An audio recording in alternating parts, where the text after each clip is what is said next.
Hi everyone, I am नयन।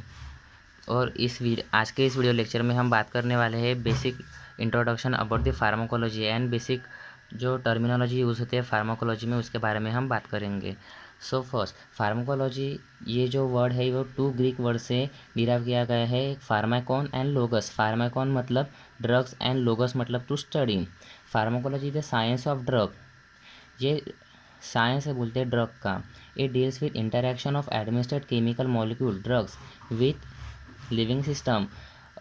जो हम administer करते हैं ड्रग, उसका इंटरेक्शन क्या होता है लिविंग सिस्टम के साथ, और लिविंग सिस्टम उसके साथ क्या इंटरेक्ट करती है, उसकी स्टोरी का कहते हैं फार्माकोलॉजी।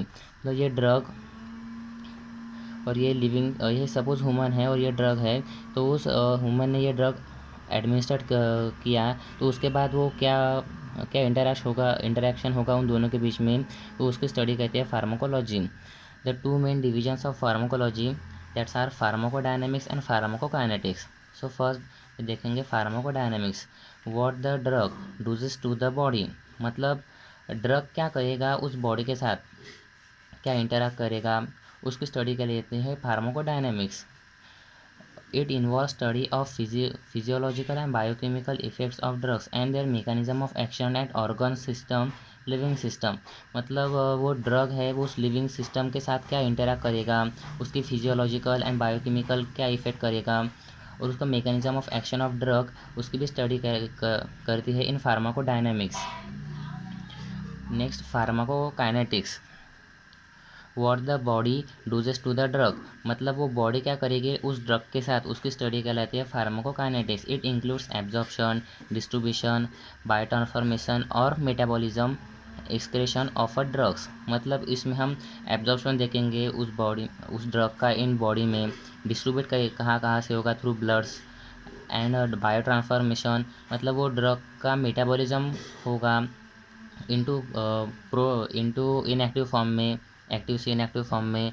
और कौन कौन से ड्रग इनएक्टिव फॉर्म में रहते हैं और वो बॉडी में जाने के बाद उसका मेटाबॉलिज्म होने के बाद वो एक्टिव फॉर्म में हो जाते हैं कन्वर्ट, तो उसको बोलते हैं प्रो ड्रग्स, और उसकी भी स्टडी कहते हैं फार्माकोकाइनेटिक्स में। और एलिमिनेशन ऑफ अ ड्रग, और ड्रग का एलिमिनेशन होना भी बहुत इंपॉर्टेंट है, नहीं तो वो ज़्यादा देर तक रहेगा तो वो पॉइजनस हो सकता है बॉडी में, तो उसकी स्टडी कहलाती है pharmacokinetics. This refers to movement of a drug in an alteration of a drug by a body, मतलब ड्रग की movement in body and body क्या अल्ट्रेशन कर रही है उस मूवमेंट ऑफ ड्रग को इन द बॉडी में, उसकी स्टडी कहते हैं pharmacokinetics.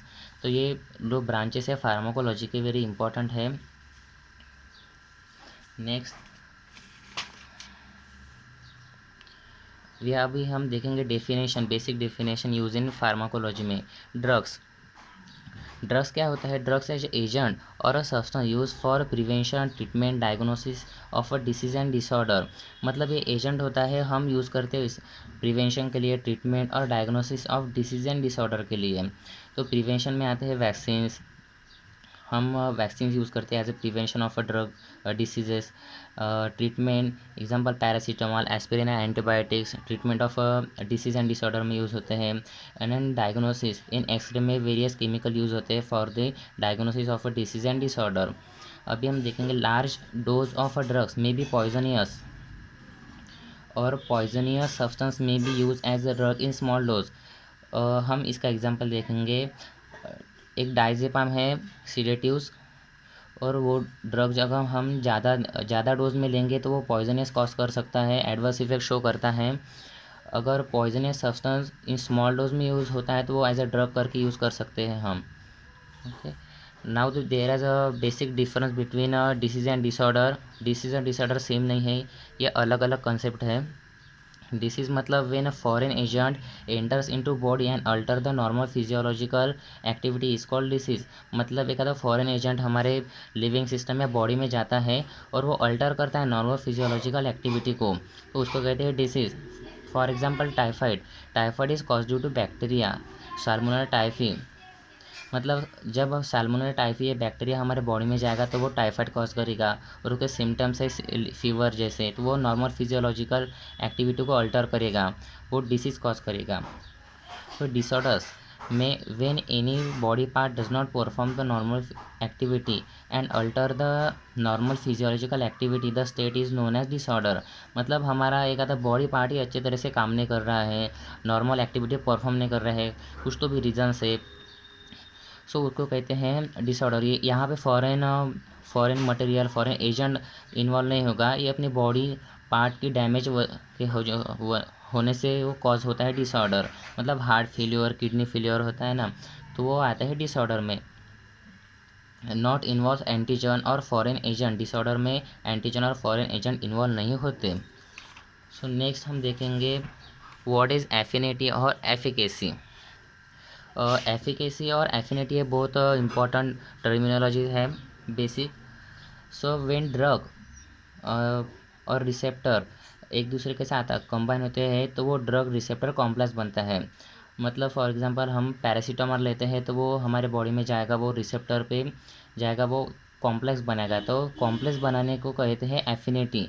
How many amount of drug binds two receptor. Suppose हमने 500 mg पैरासीटामोल लिया है और वो 450 mg ही वो पैरासीटामोल रिसेप्टर पे बाइंड होते हैं, तो उसको कहते हैं एफिनिटी। उसकी ये एफिनिटी है। मतलब how many amount of drugs bind two receptor, पूरा का पूरा नहीं बाइंड हो रहा है तो वो एफिनिटी है उसकी। और एफिकेसी मतलब जो वो बाइंड होने के बाद वो जो रिस्पॉन्स देगा अपने को, तो उसको कहते हैं एफिकेसी। फार्माकोलॉजिकल एक्शन देता है। सपोज वो पैरासीटामोल दे रहे हैं टेम्परेचर कम करने के लिए इन फीवर, तो वो कर रहा है या नहीं कर रहा है, तो उसको बोलते हैं एफिकेसी। मोस्टली यूज टर्मिनोलॉजी इन फार्माकोलॉजी है।